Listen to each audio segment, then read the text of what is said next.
What if your anxiety, your insomnia, even your cravings weren't psychological weaknesses, but biology actually shifting underneath you? I'm Dr. Arwen Podesta, a board certified psychiatrist and addiction and functional medicine physician. On this channel, I explore how brain biology and health intersect, especially where psychiatry meets functional medicine and also addiction recovery. Today, we're unpacking what really happens in the brain during perimenopause and menopause and why your symptoms are real, they're measurable, and they're treatable. Here's what I see time and time again in my practice. A woman in her 40s or 50s, she notices she's sleeping less deeply. She even describes it as poorly or insomnia.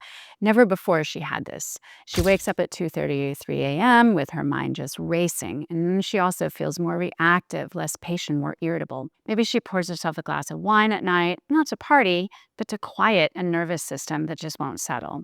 And when she seeks help, she's often told it's stress, it's burnout, it's midlife, or just normal process of aging. Sometimes she might be prescribed an antidepressant or a sleep aid, which may help somewhat, but doesn't address the full picture. It definitely doesn't get to the root cause. Because the question we should be asking is this: what if this isn't only psychological?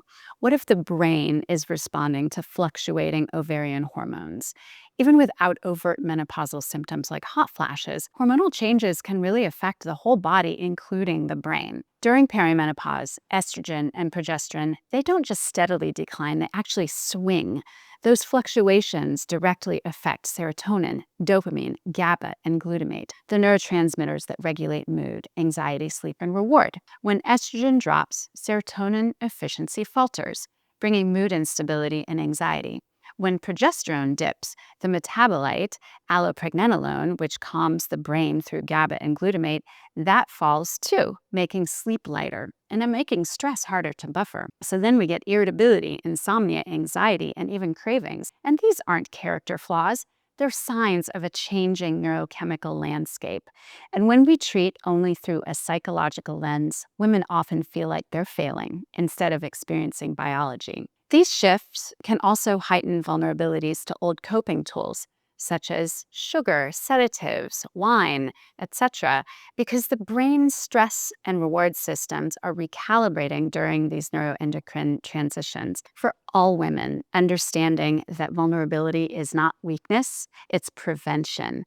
And when the medical system doesn't acknowledge this, it can make someone feel less than, unlistened to, even re-traumatized in some cases. This is why hormone-aware psychiatry and medicine matters. For some women, hormone replacement therapy, especially within the right clinical window, can restore neurochemical balance and improve sleep, mood, and even cognitive function.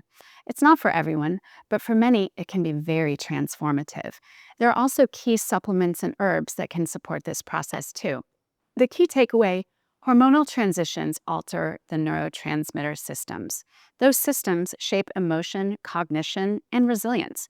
And when we treat the biology, symptoms stop feeling mysterious and become understandable and treatable. If this kind of mind-body functional psychiatry approach resonates with you, subscribe to stay connected. My goal here isn't to diagnose across a screen, but to help you understand your brain biology so you can make informed, confident choices with your own clinicians.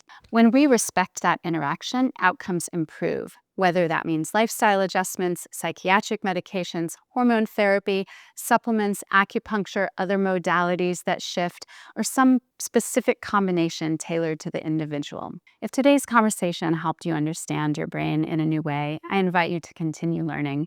If you want to deepen your understanding of how biology, mood, and long-term mental health intersect, take a look at the next video on the screen.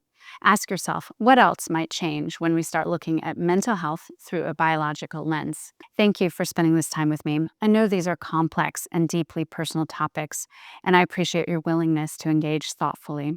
I look forward to continue this conversation with you.